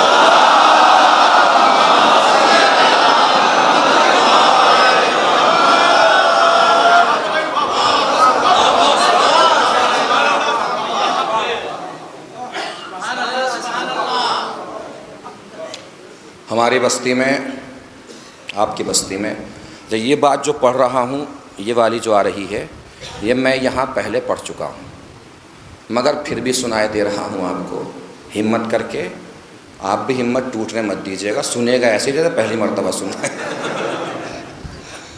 آپ کی بستی میں ایک صاحب رہتے ہیں، مجھے پتہ نہیں ہے بھائی وہ صاحب کون ہے، کبھی کوئی میرا چہرہ گھور کے دیکھنے لگے انہیں کس نے بتا دیا، تو مجھے بتایا کسی نے نہیں ہے، مجھے پتہ بھی نہیں ہے، بس خبر اس لیے ہے کہ ایسے لوگ دنیا کی ہر بستی میں رہتے ہیں۔ یہ میرے دونوں ہاتھ جڑے ہوئے ہیں اللہ کے لیے، اگر کوئی یہاں پہ ایسے صاحب بیٹھے ہوں تو ان کی طرف دیکھنا نہیں ہے، بس میری طرف ہی دیکھیے گا۔ اخبار روز پڑھتے ہیں مگر زندگی میں کبھی اپنا خرید کے نہیں پڑھا، دیکھنا نہیں ہے، میری طرف دیکھیے، میری طرف دیکھیے، زندگی میں اخبار کبھی اپنا خرید کے،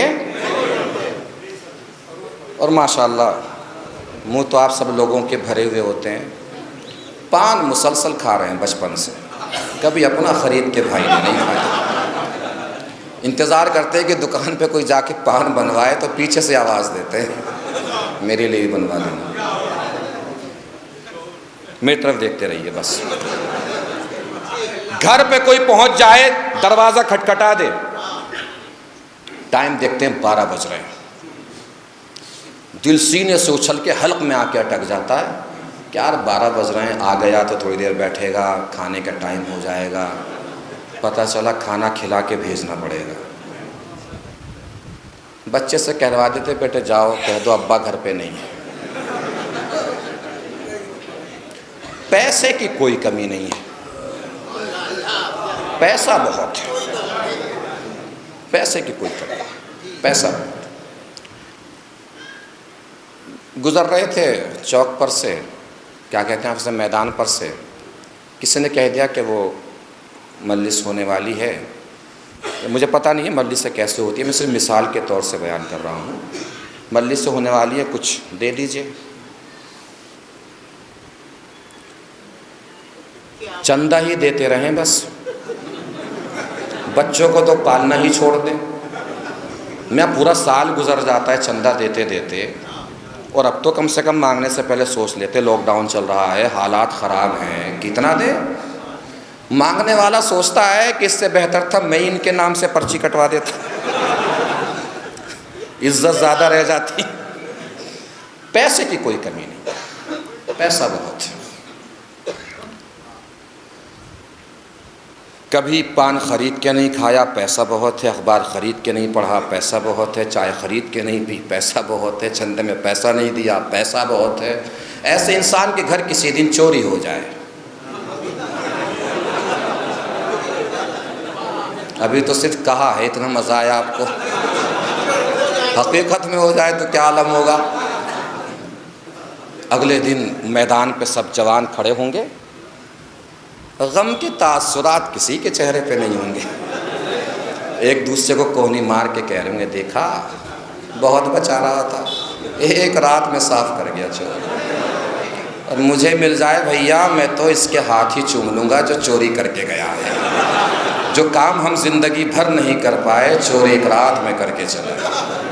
ایک صاحب آپ کی بستی میں اور ہے، ایسے صاحب بھی دنیا کی ہر بستی میں ہوتے ہیں۔ مجلس میں آئے، دیکھا کسی کو کھانسی اٹھی، باہر نکلے، پوچھا بھائی خیریت ہے، طبیعت ٹھیک ہے؟ کہ بس وہ ڈاکٹر کے ہاں جانے والا تھا، مجلس کا اعلان ہو گیا، سوچا پہلے مجلس کر لوں بعد میں جاؤں گا۔ کہ چلو میرے ساتھ، کہ ذرا گھر سے ہو تو آؤں، پرس ورس کچھ لے آؤں۔ کہ پرس کیسا، میں ہوں نا، چلو میرے ساتھ۔ پیسہ تو ان کے پاس بہت نہیں ہے، دل بہت بڑا ہے۔ کوئی 12 بجے گھر پہ آئے، 1 بجے جانے لگے، پوچھتے ہیں کہاں جا رہے ہو؟ کہ جا رہے ہیں کھانا کھانے کے لیے۔ کہ یہ بھی تمہارا گھر ہے، کھانا کھا کے جاؤ، جو بھی روٹی چٹنی بنا ہے کھا کے جاؤ۔ پیسہ بہت نہیں ہے، دل بہت بڑا ہے۔ کسی نے 10 روپے مانگ لیے، 50 روپے جیب سے نکلتے ہیں۔ کسی بچے کو اب تو خیر چھٹیاں ہی چل رہی ہیں، عام دنوں میں جب اسکول کھلے ہوں بچے کو ٹہلتے ہوئے دیکھیں کہ بیٹے اسکول نہیں گئے، کہ وہ پاپا بھرپور میں سروس چل رہی ہے، تنخواہ نہیں آئی تو اس لیے فیس نہیں جا سکی، نہیں جا پایا، جیب سے پیسے نکالے کہ لو فیس بھرو۔ کہ پاپا کا کیسے پاپا، ہم بھی تمہارے گاؤں کے بڑے ہیں، پڑھو لکھو، جلال پور کا نام روشن کر کے دکھاؤ، جب بھی کوئی تکلیف ہو مجھے بتاؤ۔ پیسہ بہت نہیں ہے، دل بہت بڑا ہے۔ گھر والوں سے کہا ہوا ہے کہ اگر کوئی رات کے 12 بجے بھی دروازہ کھٹکھٹا دے اور ضرورت مند ہو تو ضرورت پوری کیے بغیر اسے گھر سے واپس بھیجنا نہیں ہے۔ ایسے انسان کے گھر کسی دن چوری ہو جائے، اگلے دن میدان میں سب جوان کھڑے ہوں گے، آستینیں الٹی ہوئی کہ چور مل جائے کہیں سے، دانت توڑ دیں گے، زبان نکالیں گے، گریبان پھاڑ دیں گے۔ ایک خالہ چھت پہ کھڑی ہے، پوچھ رہی ہیں بھیا چور ملا؟ ہم نے کہا ابھی تو نہیں ملا۔ کہ چور ملے تو سب سے پہلے میرے پاس لے کے آنا۔ کہ خالہ اماں کیوں غصے میں ہو، بلڈ پریشر بڑھ جائے گا، گر ور جاؤ گی، ویسے حالات خراب ہیں۔ کہ مولانا مجھے مت سمجھائیے، دیکھا نہیں کیسے کہ گھر چوری کی، اس کے گھر چوری کرنے کی ضرورت کیا تھی، اس سے مانگ لیتے تو ویسے ہی دے دیتا۔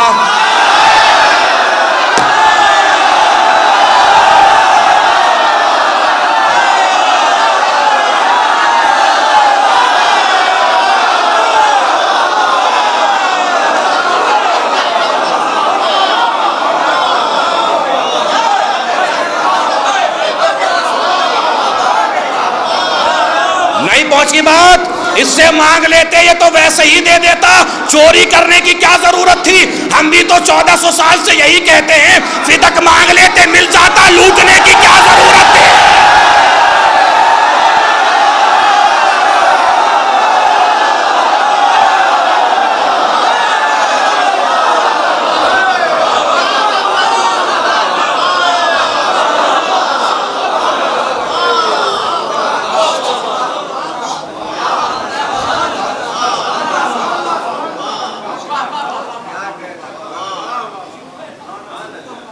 کیا ضرورت تھی فدق چھیننے کی، فدق لوٹنے کی؟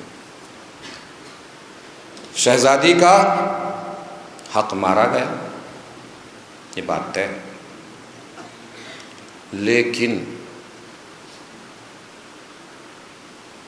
شہزادی کے حق کے تذکرے سے اس کے صدقے میں دعا کیجیے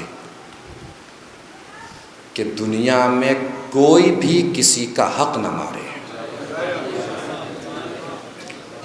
مجلس میں آنے کا فائدہ یہی ہے جو آج لے کے اٹھیے۔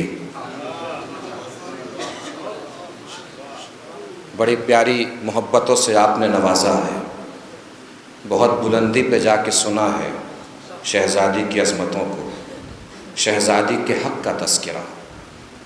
شہزادی کے حق کے صدقے میں سب مل کے دعا کریں، کوئی بھائی کسی بھائی کا حق نہ مارے، کوئی پڑوسی کسی پڑوسی کا حق نہ مارے۔ اہل بیت کی محبت خط فاصل ہے، اس خط فاصل کو درمیان میں رکھیے، پھر دنیا میں بس 2 ہی فرقے نظر آئیں گے۔ ہو سکتا ہے کربلا سے پہلے ہوں فرقے، کربلا کے بعد بس 2 ہی فرقے ہیں، ایک فرقے کو یزیدیت کہتے ہیں، ایک فرقے کو حسینیت کہتے ہیں۔ اور دونوں فرقوں کا کمال یہ ہے کہ یہ دونوں فرقے ناموں سے نہیں کرداروں سے پہچانے جاتے ہیں۔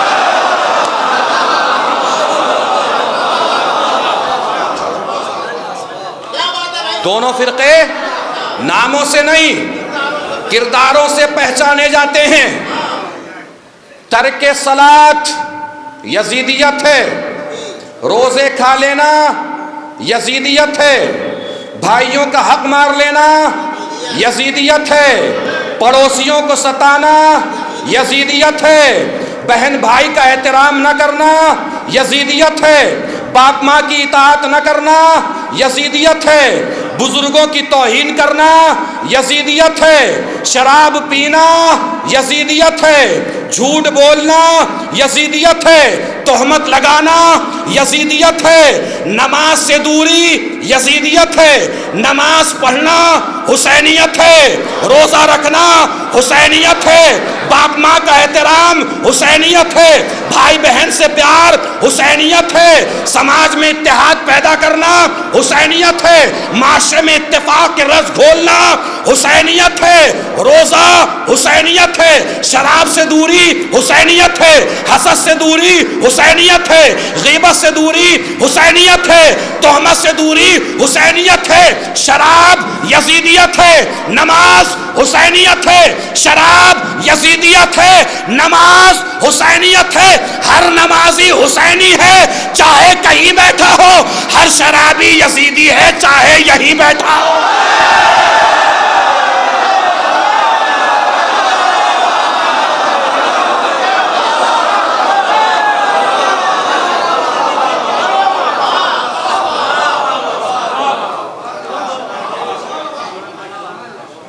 کردار میں وہ رمق، وہ طاقت، وہ جان پیدا کرنی چاہیے ہمیں،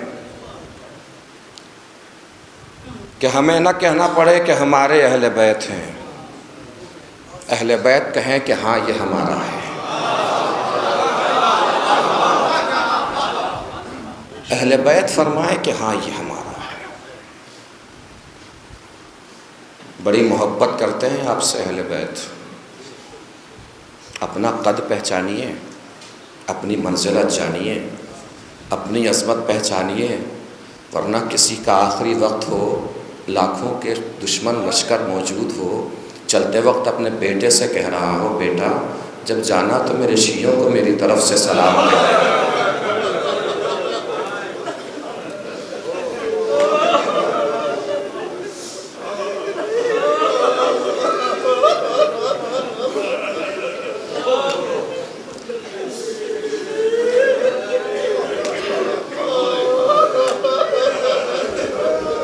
پہچان رہے ہیں عظمت؟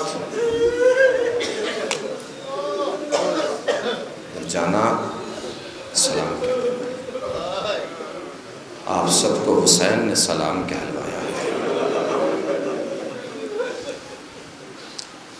سلام کا جواب دینے کے لیے زبان سے آواز لگانا ضروری نہیں ہے،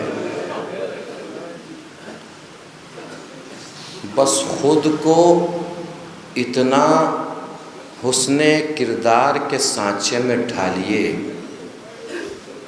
کہ آپ کا خود کا دل مطمئن ہو جائے کہ ہاں میں ہی حسین کے سلام کے قابل ہوں۔ بس آپ کو کسی کو دکھانے کی ضرورت نہیں ہے کہ ہم کتنے بڑے صاحب کردار ہیں، کسی مولوی کو بھی دکھانے کی ضرورت نہیں ہے، کسی عالم کو بھی دکھانے کی ضرورت نہیں ہے۔ نہیں، میں کوئی اتنا بڑا انسان بھی نہیں ہوں کیا کسی پہ طنز کر سکوں، کسی کے کردار پہ طنز کر سکوں۔ بس گزارش یہی ہے، ایک اہل بیت کا ادنا سا ذاکر ہوتے ہوئے آپ کے دربار میں گزارش ہے، بس ریکویسٹ ہے، درخواست ہے۔ حسین نے سلام کیا ہے آپ کو، آپ سے مراد اس میں بھی شامل ہوں، تو ہمیں چاہیے کہ بس خود اپنے دل کو خود سے مطمئن کر لیں، اتنا کافی ہے کہ ہاں ہم ہی حسین کے سلام کے قابل ہیں، کافی ہو جائے گا۔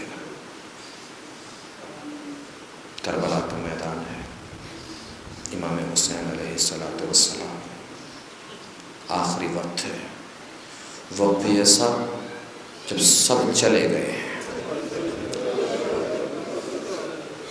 اب بادشاہ نے کٹا کے سو گئے، اکبر سینے پہ برچھی کھا کے سو گئے۔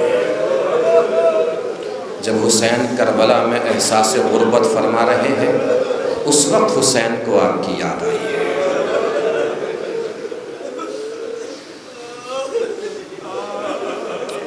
امام سجاد سے بھی فرمایا ہے، شہزادی زینب سے بھی فرمایا ہے کہ میری ماں جائی جب واپس جانا تو میرے چاہنے والوں کو میری غربت کا پتہ دینا۔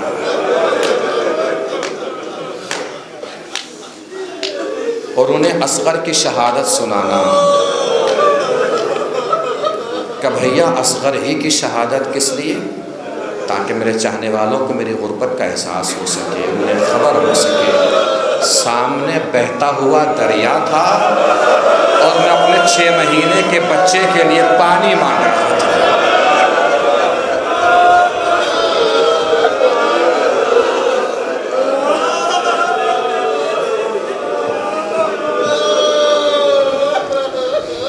پانی مانگا ہے علی اصغر کے لیے حسین نے، آغوش میں علی اصغر کوئی جواب نہیں آیا۔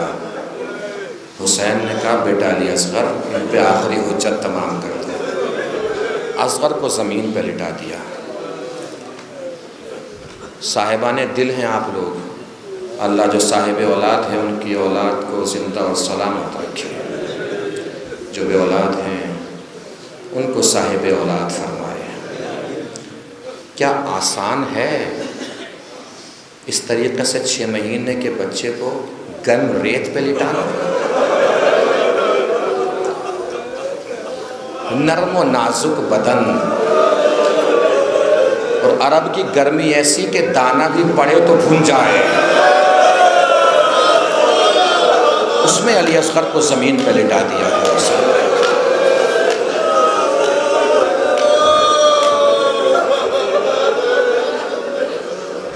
ہونٹوں پہ زبان پھیری، حسین نے جلدی سے اصغر کو واپس گود میں لیا۔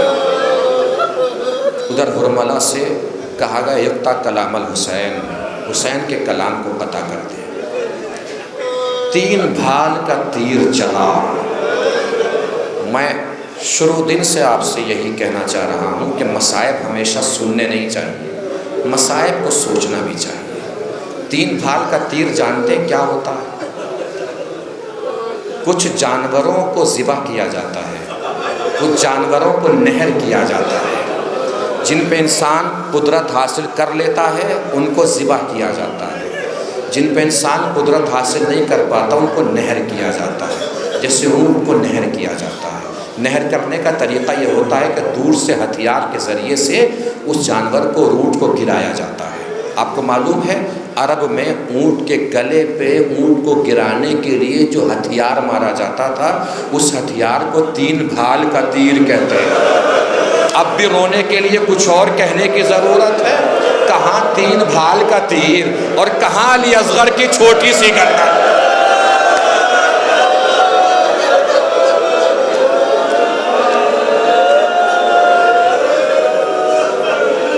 اللہ تمام ذاکرین اہل بیت کو سلامت رکھے، سب ہماری آنکھوں کا نور ہیں، سب سر کا تاج ہیں۔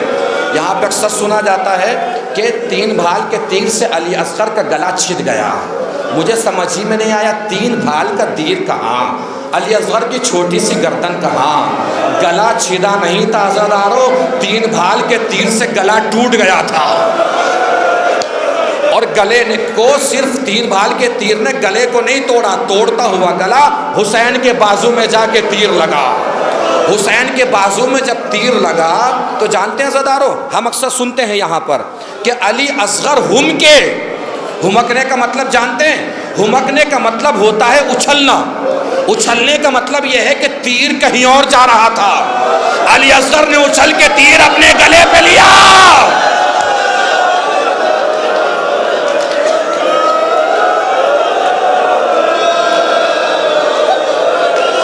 اب جملہ سن لیجئے گا، اچھل کے تیر گلے پہ لیا، تیر نے گلا توڑا، حسین کے بازو میں جا کے لگا۔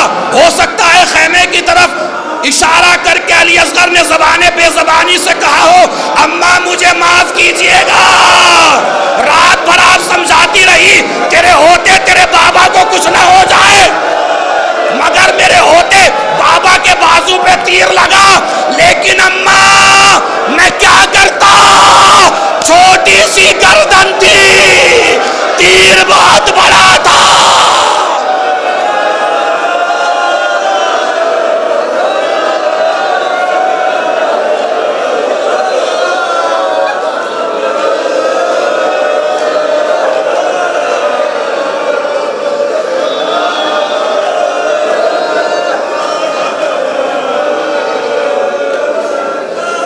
حسین نے علی اصغر کو لیا، خیمے کے قریب آئے، ماں کو آواز دی، سکینہ بھی ساتھ میں آ گئی۔ علی اصغر نے ایک جملہ، امام حسین نے ایک جملہ ارشاد فرمایا، اے میرا باپ، اپنے بچے کو جس حال میں دیکھنا کوئی شکایت نہ کرنا، کسی حال میں دیکھنا شکایت نہ کرنا۔ یہ کہہ کر حسین نے علی اصغر کے گلے سے ابا کا دامن ہٹا دیا۔ اللہ جانے ماں کو کیا نظر آیا۔ ماں نے ایک جملہ آسمان کی طرف چہرہ کر کے کہا، ایک جملہ مقتل کی طرف چہرہ کر کے کہا، آسمان کی طرف رخ کر کے کہا، پروردگار کیا 6 مہینے کے بچوں کو بھی نہر کیا جاتا ہے؟ مقتل کی طرف رخ کر کے کہا، اے میرے سید و سردار، مجھے بس اتنا بتا دیجئے، جس نے میرے 6 مہینے کے گلے پہ تیر مارا کیا وہ صاحب اولاد نہیں تھا؟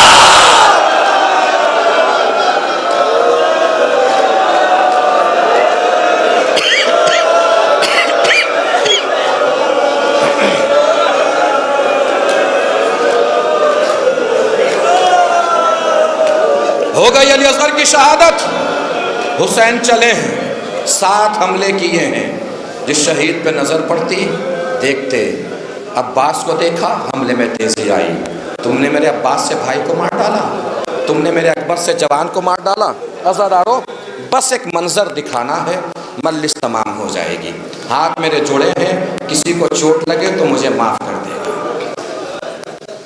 امام جعفر صادق علیہ السلام کا فرمان ہے کہ اگر کسی پر رونے کا دل چاہے تو میرے جد حسین پہ رویا کرو۔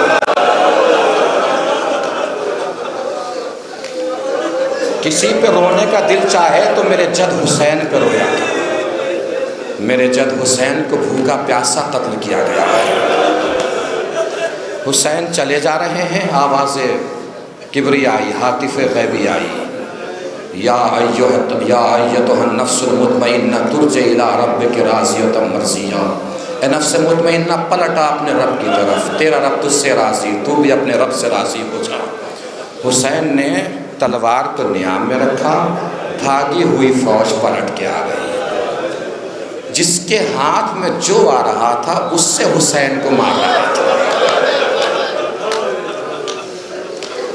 جس کے ہاتھ میں جو آ رہا تھا اس سے حسین کو مار رہا تھا۔ نیزہ ہو نیزے سے مارتا، تلوار ہو تلوار سے مارتا۔ عزادارو جانتے ہیں یہاں پہ مقتل لکھتا ہے کہ حسین گھوڑے پہ ڈگمگانے لگے۔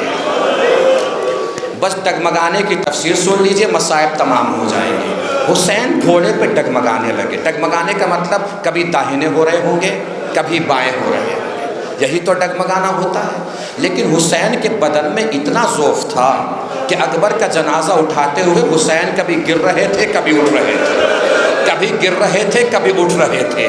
یہ حسین کا ذوف تھا بدن کا، اکبر کا جنازہ اٹھاتے وقت وہ جس کے بدن میں اتنا ذوف ہو اسے ڈگمگانا نہیں، کسی ایک طرف گر جانا چاہیے، یا دائیں گر جانا چاہیے یا بائیں گر جانا چاہیے۔ مقتل نے آگے بڑھ کے سہارا دیا، اصل میں حسین گرنا ہی چاہ رہے تھے۔ جب حسین دائیں گرنا چاہتے تھے، دائنی طرف کے ظالم بھالے حسین کی پسلیوں میں گاڑ دیتے تھے۔ حسین بائیں گرنا چاہتے تھے، بائیں طرف کے ظالم بھالے حسین کی پسلیوں میں گاڑ دیتے تھے۔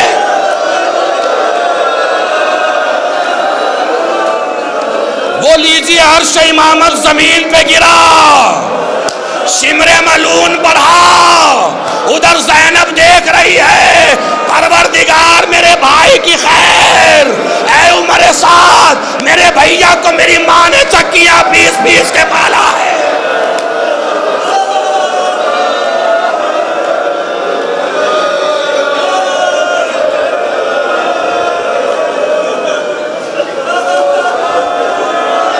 یہ جو ہڈی ہوتی ہے اس کو ہنسلی بولتے ہیں، ہنسلی، یہ جو ہڈی ہوتی ہے۔ آخری جملہ ہے، مصائب تمام ہے، کسی کو چوٹ لگے تو مجھے معاف کر دے گا۔ شمر آگے بڑھا، ضربیں مارنی شروع کی، ایک ضرب، دوسری ضرب، تیسری ضرب، چوتھی ضرب۔ حسین کا گلا کٹ نہیں رہا تھا، اچانک سنان ابن انس چلا، اس کے ہاتھ میں خنجر، خنجر کو حسین کی ہنسلی میں اتار دیا، ہنسلی سے لہو جاری ہوا، شمر نے گلا کاٹا۔ میدان کربلا میں آواز گونجی قد قتل الحسین بکربلا قد ذبح الحسین بکربلا.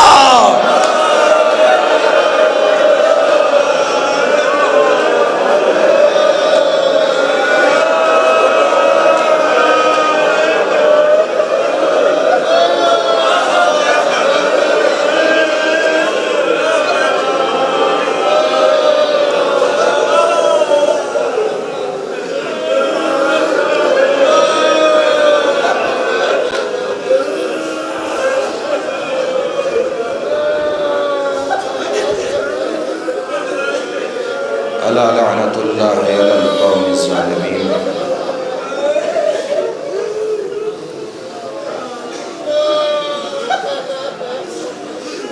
سیعلم الذین ظلموا ای منقلب ینقلبون. انا للہ و انا الیہ راجعون.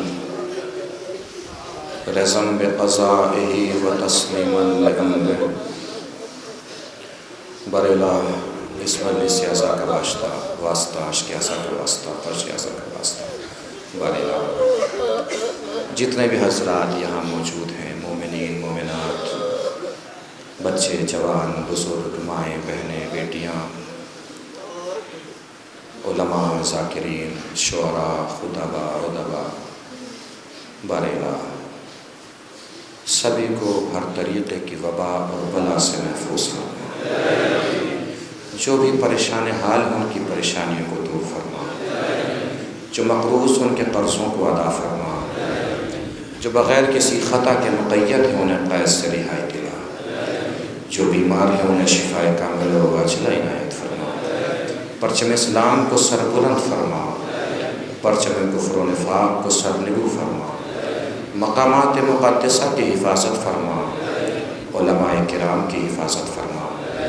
مراجع کرام کی حفاظت فرما. ہمارے گناہان کبیرہ و گناہان صغیرہ کو معاف فرما.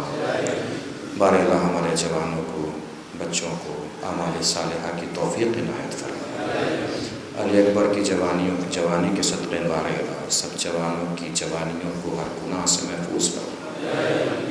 تمام بزرگوں کا سایہ ہمارے سماج اور معاشرے کا سلامت فرما. بار اللہ جن افراد نے بھی ان مجالس میں کسی طریقے سے بھی شرکت کی ہے، دامیں درہمیں سخنیں یہاں تشریف لا کر انتظام کر کے، بار اللہ سب کی محنتوں کو قبول فرما. سب کی مشقتوں کو قبول فرما. بار اللہ جتنے بھی عزادار یہاں تشریف فرما ہے سب کے آنسوؤں کو رومال سیدہ کے صدقے میں اپنی بارگاہ میں شرف قبولیت عنایت فرما. امام آخر کے ظہور میں تعجیل فرما. ہم سب کو اس قابل بنا کہ بعد ظہور ہم امام کے انصار و آوان میں شریک ہو سکیں. بسم اللہ الرحمن الرحیم.